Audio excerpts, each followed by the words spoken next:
ಈಗ ನಾನು ಮೊದಲಿನ ಗಂಗವನ್ನ ಬಡ ಹುಡುಗನ ಗೌತಮಮ್ಮ ಬಡ ಹುಡುಗನ ಕೈ ಹಿಡಿದ ನಾನು ಮಿಸ್ಸಸ್ ಗಂಗಾದೇವಿ.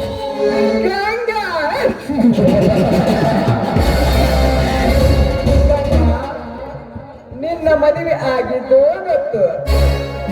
ಉಡಿಯಕ್ಕೆ ಹಾಕಿಕೊಂಡು ಆ ಗೌತಮನ ಮನೆಯ ವಸ್ತುಲು ತೊಳೆದು ಹೋಗಿದ್ದು ಗೊತ್ತು. ಹಾಗಾದ್ರೆ ಗಂಡಂದಿರ ಹೆಣ್ಣುಗಳನ್ನ ರಸ್ತೆಯಲ್ಲಿ ತಡೆದು ನಿಲ್ಲಿಸಿ ಮಾತನಾಡೋದು ತಪ್ಪಲ್ವೇ? ತಪ್ಪ ಅನ್ನೋದು ಗೊತ್ತು. ಆದರೆ ಏನ್ ಮಾಡುವುದು ರಾಣಿ, ಈ ಪ್ರೀತಿ ಪ್ರೇಮ ಬಹಳ ಡೇಂಜರ್ ಅಲ್ಲವೇ?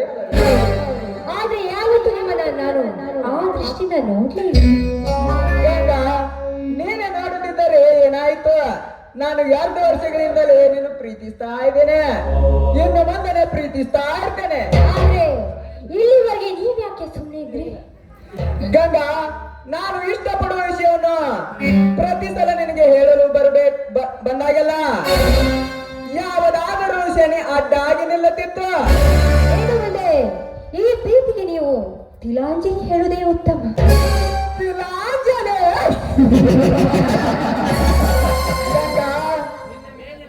ನಿನ್ನ ಮೇಲೆ ಇಟ್ಟ ಪ್ರೀತಿಯ ಮಾವನ್ನು ನಾನು ಮರೆಯಬೇಕಾದರೆ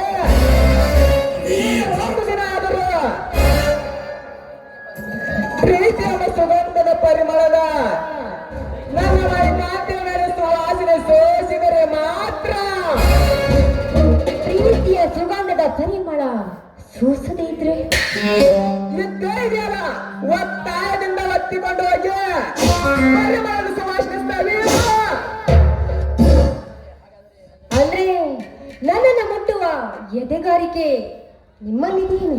ಎದೆಗಾರಿಕೆ ತುಂಬಿಕೊಂಡು ಸಿಂಗಾರ ಲೋಕದ ರಬ್ಬೆ ಕಾಮಾನದ ಕಟ್ಟಡವನ್ನು ನಿಂತಾಗ ಮತ್ತೊಂದು ಅಷ್ಟೇ ಅಲ್ಲ, ಹತ್ತುಕೊಂಡೋಗಿ ಚಪಲ ತೀರಿಸಿಬಿಡೋದು.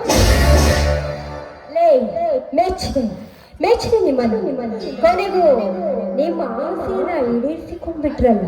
ಆಸೆ ನನ್ನ ಆಸೆಯನ್ನು ಈಡೇರಿಸಬೇಕಾದರೆ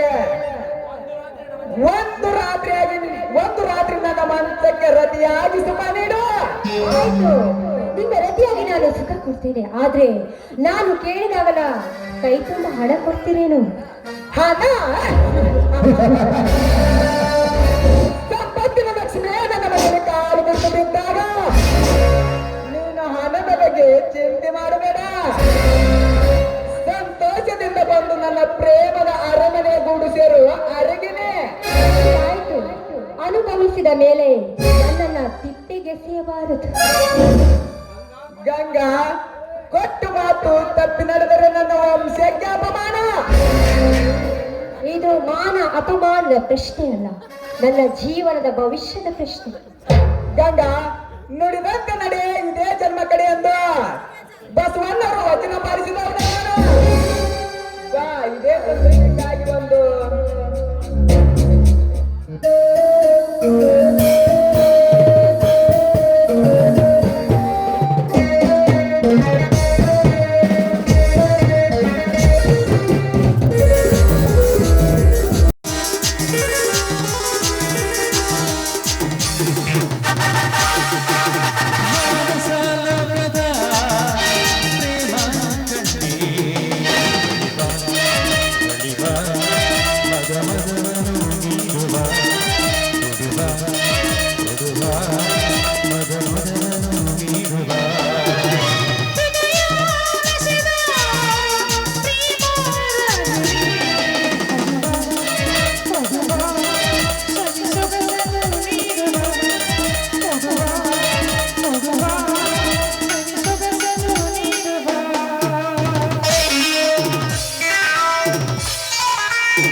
ದೊರೆ ಸರಿ, ಇನ್ನು ನಾನು ಹೋಗಿ ಬರ್ತೀನಿ.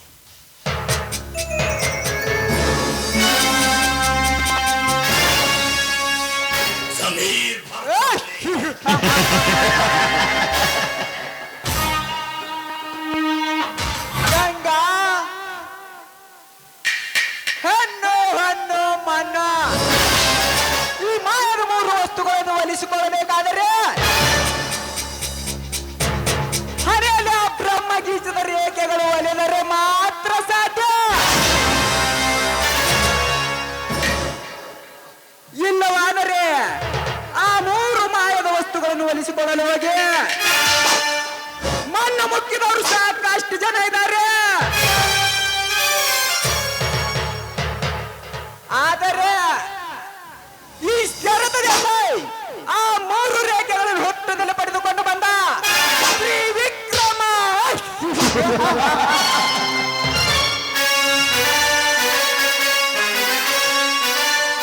ಗಂಗಾ, ಇನ್ನು ಮುಂದೆ ಈ ತ್ರಿವಿಕ್ರಮನಿಂದಲೇ ಪ್ರಾರಂಭವಾಗುವುದು. ಆ ಬಡ ಬಸವಂತನ ಮನೆಯ ಮೇಲೆ ಕಾರ್ಯಸ್ಥಾನದ ಕಾರ್ಯವನ್ನು ಆ ಕನಸು ಸಫಲವಾಗಬೇಕಾದರೆ ನೀನೊಂದು ನನ್ನ ಪ್ರೀತಿಯ ಬಲೆಯಲ್ಲಿ ಸಿಕ್ಕಿಬಿದ್ದ ಅಸ್ತ್ರ. ಆ ಅಸ್ತ್ರದಿಂದಲೇ ಆ ಬಡ ಬಸವಂತನ ಮನೆ ಸರ್ವನಾಶ ಮಾಡಿದಾಗಲೇ ಈ ನನ್ನ ಕಲಾಯಿಕ ಪಾತ್ರಕ್ಕೆ ಜೀವ ಕಳೆ ಬರುವುದು.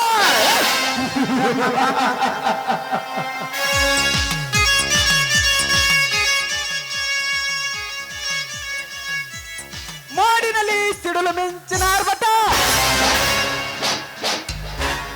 ಕಾಡಿನಲ್ಲಿ ಹುಲಿ ಸಿಂಹಗಳ ಆರ್ಭಟ. ಬಟ್ ಈ ಸತ್ಯದ ದೀಪ ಹಚ್ಚಿದ ನಾಟಕದಲ್ಲಿ ಈ ಶರತ ದೇಸಾಯಿ ಆರ್ಭಟ. I am smiley star